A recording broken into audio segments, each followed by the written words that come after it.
Hey, what's going on YouTube? Ahnaris here with another Starcraft 2 broadcast. Today we're going to be taking an analytical look at a 4v4 that I played on the North American server. You guys have requested it. I received a lot of positive feedback on the 3 versus 3 analysis game, so I figured why not just go ahead and make it into a thing. That's right. So our spawning buddy up here on the same platform as us is I Bet You Will, Purple Terran. Down here we have Kenda Knight, Blue Terran, and finally Clay's the Red Protoss. So that's going to round out my team. Up here, these are our opponents, Sui Choi, Daigwin, Sai Tematara, hope I pronounced that right, and Crazy Ahmed. So this is actually going to be somewhat of a mirror matchup. 2 Ts, 2 Ps versus 2 Ts and 2 Ps. Going into this match, I knew that there were no Zerg in the game, and that's why I decided to drop my pylon down here at the bottom beside my Nexus. Also, you know, you'll hear some arguments that, oh, you've still got to wall off nonetheless. But here's the thing. If you wall off against a TP, you're pretty much just running a 50-50 chance that you're going to screw yourself because of it. Because there's a slight economic advantage to having your probe stay as close to the base as possible. And while that's not the biggest deal in the world, it can be very aggravating when you're going for those super precise timings, you know, being 5 or 10 minerals short here, 5 there, dropping the pylon just a little bit late if you don't send the probe out early enough. That's probably a common problem in the lower leagues. You'll just be like, okay, well now I'm at 9 supply, I've got 100 minerals, gotta go send my probe out, and you know, by the time you get there, you've got like 180 minerals, and you're like, oh, well crap, you know what, now I'm gonna get my pylon finished at like 130 or something like that. So that can snowball into a bigger problem later on, but we won't touch on that. You'll notice that these two decided to go ahead and wall off right there at the top, and I'm working on my cybernetics core in just a moment or two. I decided to open up with a 1-gate expand, knowing that we were going against 2T, 2P, and I did not see that there were 2 barracks here because of how early Clays decided to scout. That's fine. Later on, it doesn't turn out to be too big of a deal, but it is kind of a calculated risk. If you decide to go for a build like this, it's probably good to scout again just to try to, you know, see, okay, well, could we be facing some early pressure? Could we not? We look at Crazy Ahmed and see that he has decided to drop down a forge after his gateway, but before his Nexus going down. So this is kind of a risky maneuver again. You know, if there were a Zerg on the field, I would say this is a bit terrible decision, but there's not, so it could in fact work out. He's also dropping double gas, so I'm thinking he's going to be following it up with some type of tech play here. Now notice that there is a forge going down, like I said before, so this is indicative of early static defense, meaning again, just another sign pointing towards him wanting to tech. No cybernetics core coming from him just yet. He's pretty much focused on economy right now, and also focused on trying to get his probes out, poor guy. So I want to talk about something right here. While we watch these probes run around like chickens with their heads cut off, this wall off can actually hurt you. You'll see how it has kind of a concave right here. And the way this could hurt you is you really don't have the ability to get like Stalkers and Marines a good firing position without coming right here and exposing them right here, or coming right here and exposing them right here. I'm mentioning this because down here and right here, Stalkers can line up and get a better firing angle than the Marines or Stalkers up here can, because there's just not enough room. They get tucked in. And so if I were deciding to rush the 4-gate, what I would do is I would target these people first, because it's like, oh, well, you know what? These guys can't possibly hit me when I'm right here, you know? So I can just kind of sit here, take pot shots at the pylon, the barracks, whatever. So this is a very vulnerable position. So we're going to see these probes get out here in just a moment or two. That barracks is going to lift off, as you can see. Probes finally decided to head out. And now, my build is a little bit more straightforward. Again, 1-gate expand. You're seeing me kind of continue to focus on trying to get as many probes as possible. My Nexus just went down, and if we pause and look at the income real quick, and we'll just look and see, here is mine 25, and here is Crazy Ahmed, who I believe is this guy, so 22.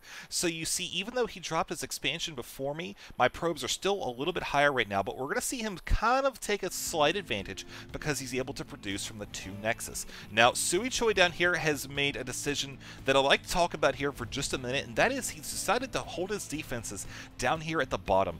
This can actually work really, really against you against Protoss and Terran because of the fact that Stalkers can just get an amazing concave around here, and 1 or 2 Immortals can just annihilate these bunkers. So doing this, you really don't use the terrain to your advantage. Like if you really are just hell-bent on doing something like this, build it a little bit back here, so that way when people come in, they have to funnel through this choke, and you can use this high ground, you know, this ledge right here, to shoot at units that are kind of right here, because ideally you want to be engaging them when you have the concave, not them, right? So in order to get that concave, you want their units to be right here, and then your units can be right here and right here.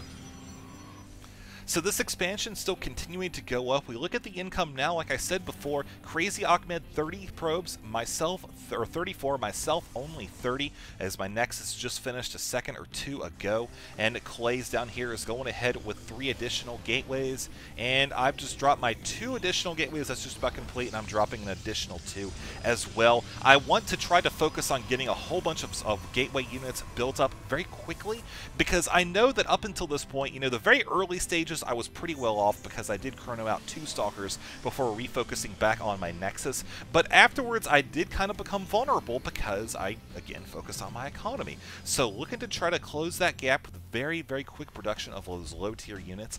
I bet you will, deciding to open up with a 1-1-1.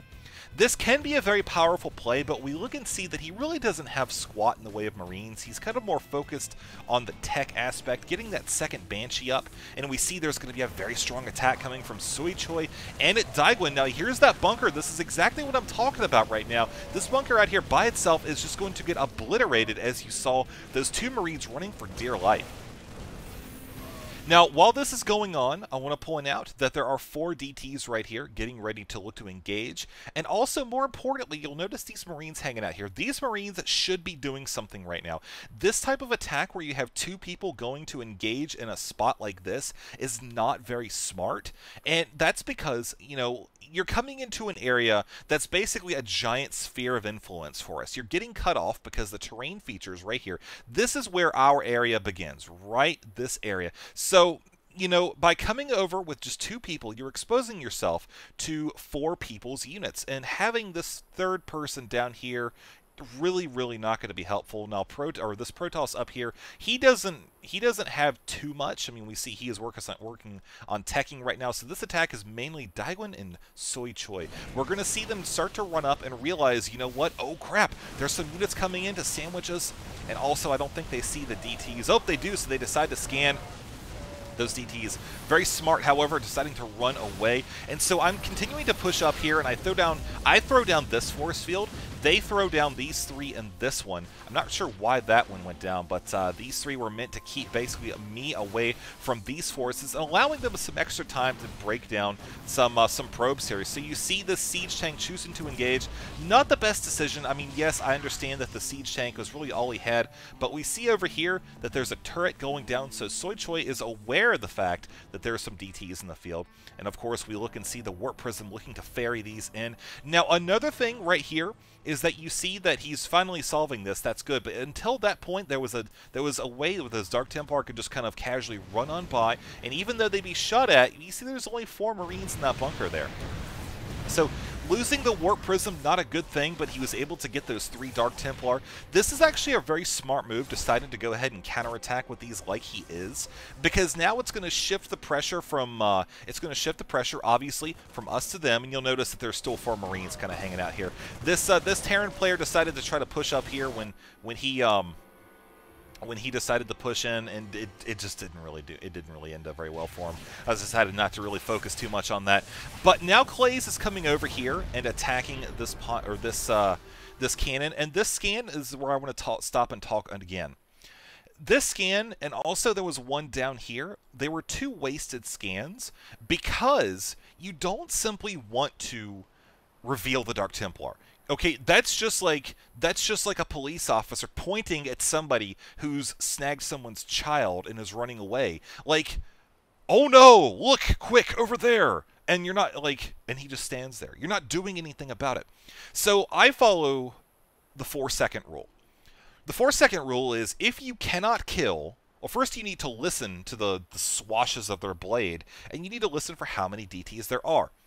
And if you don't have enough units in position, correct position, mind you, to kill those Dark Templar before they're able to run out of that scan in 4 seconds, then you don't scan. Period. That's it. You find another way to mitigate the damage until you can get into a position to scan. Because 4 seconds is how much time those Dark Templar are going to need to get from this point, which is the very center of the scan, to a far enough away position, such as right here.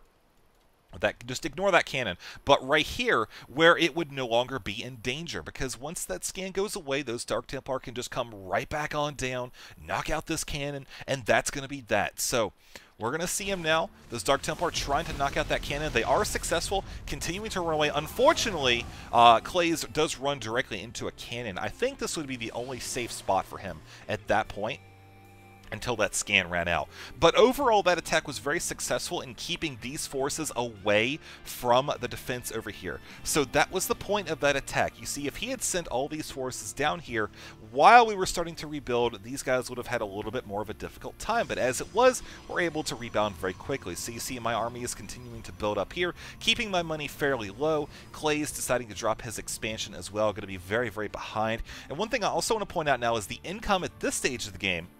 Crazy Ahmed 48, myself 56. That's because I have been non-stop probe producing since, well, the beginning of the game. I mean, that's exactly what I've done. I've not stopped, and that's where you're going to start to see me take a slight advantage in terms of economy, and that's eventually going to let me kind of expand up here as well. So Clays, again, you'll notice how he is still kind of focusing on getting the Dark Templar up, but he's not so much just sitting on one base, you know, continuing to make Dark Templar, which is something that a lot of players do that really aggravates me, is they'll be like, I'm going DTs, in all caps at the beginning of the match, and then they'll build their 2 gateways, they'll build some DTs, they'll lose the DTs, and they'll keep playing off of those 2 gateways, and throwing DTs at the opponent's army, and dying a horrible death. So what he's done here, I'm going to pause for just a second, what he's done is, rather than trying to engage, he's used these Dark Templar as you're supposed to, which is kind of harassment off to the sides, where you're not so much worried about there being detection. You see right now, for example, if he sent that Dark Templar up here, died a horrible death, but he's keeping it here on the outskirts where there's no observers, there's nothing even in plain sight for meters and meters and meters. So my expansion here going down, and you see that we both have pinged this expansion because we're like, you know what, man, this thing cannot stand. So we move in, take it out very quickly. My Colossus does not have the range upgrade, so you'll notice I'm kind of keeping it way, way back. I'm also sending over a couple Zealots, chasing these guys as far back as I can without actually engaging this Photon Cannon, because again, I know at this point probably this area is going to be well defended. Don't want to engage while all this stuff is right here unless I have my teammates with me. So this expansion's looking good. It's got some light defense there. We've also got some defense watching this high-yield expansion as well. Daigwin decides to move out and basically check these different expansion areas to make sure that they are clear of enemy forces and also our own expansions. Very reasonable thing to do at this stage. Now, I have decided to go ahead and go, basically, I've got 6 gateways right now. I'm going to be dropping a couple more in just a second. I went double forge. That's going to be going in just a minute or two as well. You'll see that's going to be now ticking off. And I decided to go double Colossi because of how many Terrans we have in the field too, so very likely they're going to be going heavy bio. Now with the siege tanks as well, that's why I kind of decided to get a lot of charge lots. And you see there that I think I've actually got the charge upgrades a while ago. Yeah, I did. But it's very effective against the Stalker force, which we see Daigwin is very, very committed to going this gateway style of play. And Crazy Ahmed going ahead with his expansion down here, dropping so many cannons. Now, it's interesting that he's doing this, but at the same time, it's actually very detrimental to his overall economy, because these could have been units. Yes, you know, he is going for a Stargate play, and that's fine, but you'll notice here, the Cybernetics Core, it's not upgrading anything. These gateways, they're not making anything. He's got the money for it, but he could have had the money for that earlier and continue to chrono out more and more. So dropping cannons like this, generally my rule is I'll drop like 2, maybe 3. You see I've got 2 right here. And that's pretty much just to deter, like a Marine force, like 1 medevac, 8 Marines, drop near my base, and then I'll just go ahead and warp in some units, and that'll be that. So at this point, we see that the Void Rays have begun to engage. They do have two weapons upgrades there. Myself only having 1, I decide to focus them down and shift the Colossi back. I only have 2 of them right now. I'm still working on getting more, as you can see. but I do not want to lose them. They're very important for this stage of the game, as I'm worried about a rear attack. So I'm worried about specifically Terran players coming over. Now, all the while, keep in mind this attack is going on, and this is actually a smart time to attack right now when it's obvious that we are at a position, and what they are facing is a very immobile force, and that is the Marines, the siege tanks here. You're going to see them run into the siege tanks and get just obliterated. Sure enough, there we go. Yep, here we go. This is asking for it, man. So the Immortal's coming down. This is a smart move, but unfortunately, he was not able to have it followed up with his teammate who decided to retreat. That's something you want to kind of work on with communication. That was a prime example of why you want to be more vocal about when you're attacking a position like that, because now you see these siege tanks have an even better position. While those Marines were tucked under here, they were slightly vulnerable to Colossi. You could park one just here on the edge and probably pick a few of them off. But now we're decided to go ahead and just deal with this force as well. We've done enough damage up here. We've knocked out this expansion. Now my expansion up here is getting annihilated. That's fine. I brought back my probes. No big deal there. And basically in response, I've decided to go ahead, make sure this this area is clear, taken out, and finally moving back to knock out these siege tanks and, of course, the stalkers as well. So that's going to get cleared out very easily. Now 2-2 upgrades, going to have 3-3 here just coming in a moment or two. I've also got 4 additional gateways. Now let's look at the income now that I've lost my expansion.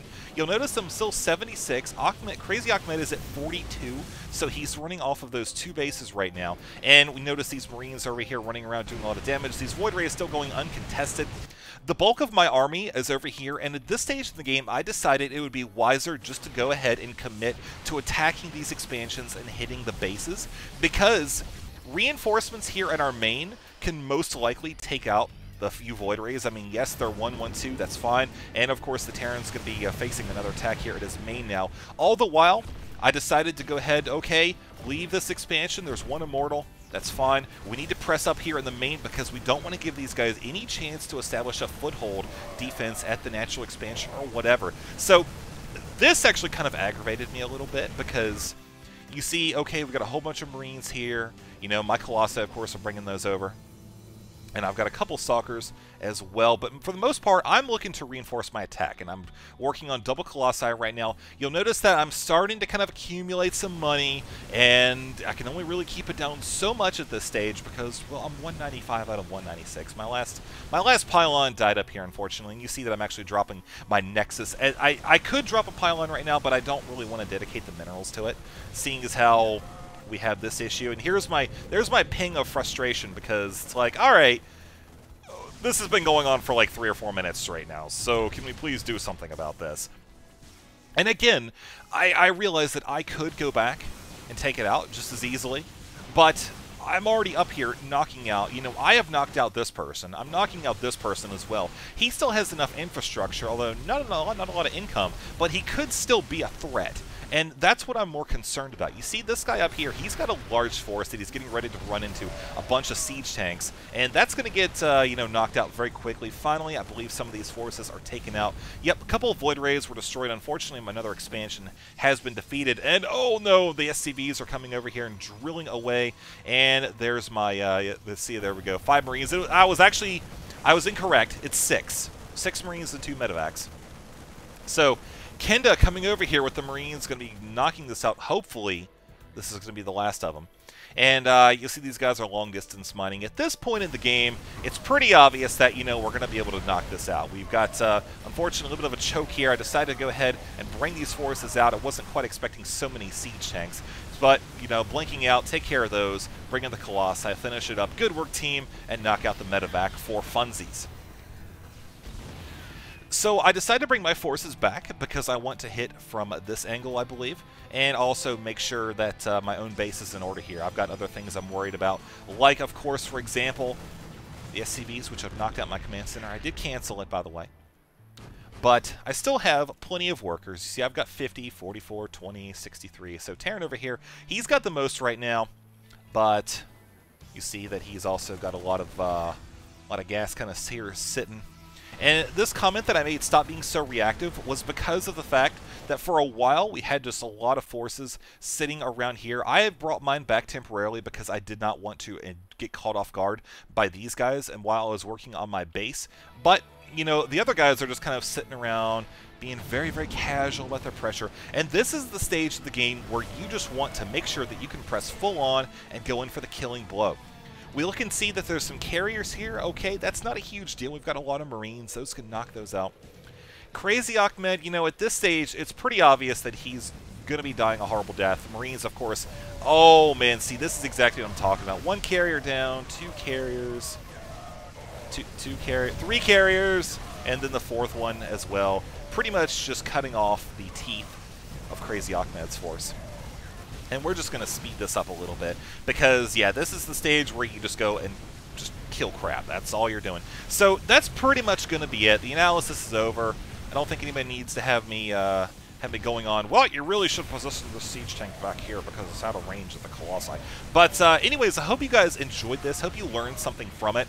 I'm not spending too much time focusing on timings and, oh, you got to make sure you do this at 4:38 because blah, blah, blah, because it's not quite as important in team games so much as it is just having a greater understanding of your surroundings and executing a semi-proper build, and that'll get you so very far. Like, the difference between the lower leagues and the moderate to higher is all about just like the first 7 minutes of the game. I've noticed it's just where it makes or breaks. If you can get an early advantage with a slight bit of pressure, or if you can destroy an army right off the bat and counter, knock out an expansion or something, then that is just going to be it from there. You know, you can macro to your heart's content, whatever, practice, etc. But the first few minutes are what it's all about. And that's where I'm going to leave us off, folks. I hope you enjoyed it. Hope you kind of had a greater understanding of how this game works. And as always, if you did enjoy it, please subscribe and thumbs up the video.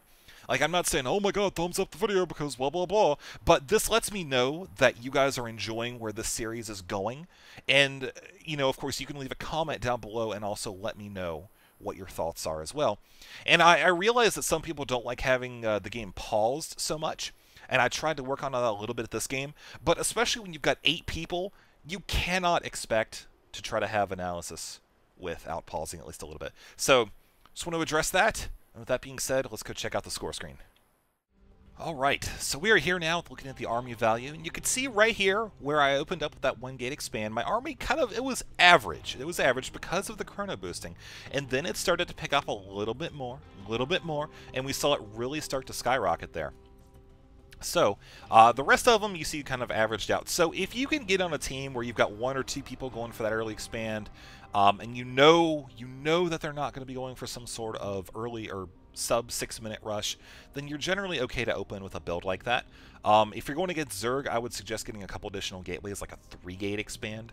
Of course, if you're being rushed, go 4-gate, whatever. Build order, actually no, resource collection rate, if you want to see that, you'll see where it just kind of kept up there. And build order, that's not really useful. Units trained, killed count, that's all just kind of fluff.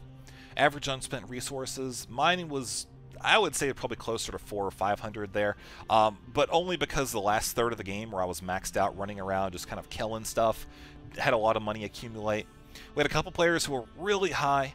Let's see, whereas Crazy Ahmed did a pretty good job. You know, he did have a lot of income early that it wasn't able to spend, so that kind of kept him down there. And finally, the score summary, you can just kind of see that right there. So that's going to be it for this video, folks. I hope you enjoyed it, and I will see you in the next one.